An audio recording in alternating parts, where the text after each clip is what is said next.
بسم اللہ الرحمن الرحیم۔ السلام علیکم دوستو، روزانہ کی واقعات سننے کے لیے ہمارے چینل کو سبسکرائب کیجیے، شکریہ۔ اتر پردیش میں 1963 میں نچلی ذات میں پیدا ہونے والی پولن دیوی کی زندگی جبر، سامراج اور وڈیروں کے خلاف بغاوت کی داستان ہے۔ بزبان پولن نہ لکھنا جانتی تھی نہ پڑھنا، یہی اس کی کہانی ہے۔ 11 سال کی عمر میں باپ نے غربت کی وجہ سے اس کی شادی ایک گائے اور بائی سائیکل کے عوض 40 سالہ پتی لال سے کر دی، جس کی پہلے بھی 2 بیویاں تھیں۔ سوتنیں سارا دن کام لیتی اور تشدد کرتی اور شوہر رات کو غصہ نکالتا۔ ایک دن سوتنوں نے مار پیٹ کر کے نکالا تو 2 ٹاکروں کے ہاتھ لگ گئی اور ان کی جنسی جنون کا نشانہ بنتی رہی۔ خوش نصیبی کہ ایک دن کوٹلی کا تالا کھلا رہ گیا اور پولن بھاگ کر جنگل کی گھاٹیوں میں روپوش بابا مستقیم کے ڈاکوؤں کے گروہ میں شامل ہو گئی، جن کی دہشت سے برہمن بھی خوف کھاتے تھے۔ پولن دیوی نے اپنے انٹرویو میں بتایا، اپنے وجود میں جلتی انتقام کی آگ کی عارضی تسکین کے لیے سب سے پہلے مردوں کی طرح گالیاں دینا سیکھا، پھر گھڑ سواری اور رائفل چلانا سیکھی۔ بابا مستقیم کی پولیس کے ہاتھوں مارے جانے کے بعد وکرم گروہ کا لیڈر بنا، جو پولن کا محبوب بھی تھا۔ وکرم کے مخالف ڈاکو گروہ کے ہاتھوں قتل کے بعد پولن گروہ کی سردار بن گئی اور ڈاکوؤں کی ملکہ کہلانے لگی۔ 1981 میں پولن دیوی نے 24 ٹاکروں کو حویلی سے گھسیٹ کر باہر نکالا اور فائر کھول دیا، جس سے 22 ٹاکر مارے گئے۔ پولن دیوی پر بے شمار کتابیں لکھی گئی، جن میں سب سے مشہور مصنفہ مالا سین کی کتاب پنڈت کوئین ہے، جس کا 27 زبانوں میں ترجمہ ہوا اور نامور فلم ساز شیکھر کپور نے اس پر پنڈت کوئین کے نام سے ہی فلم بنائی۔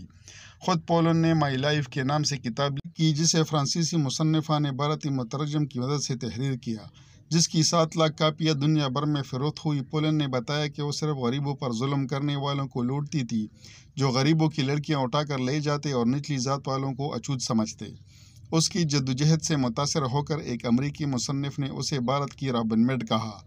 پولن دیوی نے پولیس اور سرکاری مشینری کو اس قدر زج کیا کہ اندرا گاندھی نے حکام کو اختیار دیا کہ اگر پولن کو گرفتار نہیں کر سکتے تو اس سے کوئی ڈیل کر لو۔ پولن دیوی نے 1983 میں اپنے آپ کو پولیس کے حوالے کر دیا اور 1994 تک وہ جیل میں رہی، اور پھر 1994 میں پولن دیوی نے لوک سبھا کی رکنیت حاصل کی۔ 1998 میں شکست کا سامنا کرنے کے بعد اگلے سال ایک بار پھر وہ رکن پارلیمان بنی۔ جیل سے آزادی کے بعد دنیا کے تقریباً 80 ممالک نے اسے مدعو کیا اور 20 ممالک نے نوبل پرائز کے لیے نامزد کیا، لیکن بھارتی حکومت کے ٹاکروں نے اس کی نامزدگی کو سردخانے میں ڈال دیا۔ 25 جولائی 2001 کو دوپہر 1:20 پر پولن دیوی کو ان کی رہائش گاہ کے سامنے جب وہ اپنی گاڑی سے اتر رہی تھی، 3 نقاب پوشوں نے گولی مار کر ہلاک کر دیا۔ پولن دیوی اس وقت بھارتی پارلیمان کی رکن تھی۔ شمشیر سنگھ رانا کو دلی میں پولن دیوی کے قتل کے کچھ ہی روز بعد گرفتار کر لیا گیا اور پولیس کے مطابق اس نے اقرار جرم بھی کر لیا۔ شمشیر سنگھ کا کہنا تھا کہ اس نے پولن دیوی کے ہاتھوں 1981 کے ویلنٹائن ڈے کے موقع پر اعلیٰ ذات کے 22 افراد کی ہلاکت کا بدلہ لیا ہے۔ پولن دیوی نے اس قتل عام کے متعلق کہا تھا کہ انہوں نے اعلیٰ ذات کے ہندوؤں کے ہاتھوں اپنے ساتھ ہونے والی اجتماعی زیادتی کا بدلہ لیا۔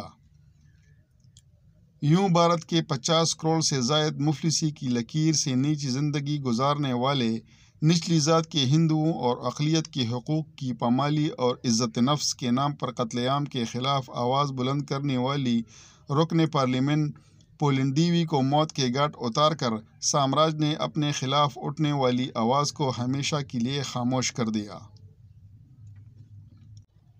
دوستو، تاریخ اٹھا کر دیکھ لو، عورت جب بھی سماج سے لڑی ہے، اس نے معاشرے کے ناسوروں کو تباہ و برباد کر دیا ہے۔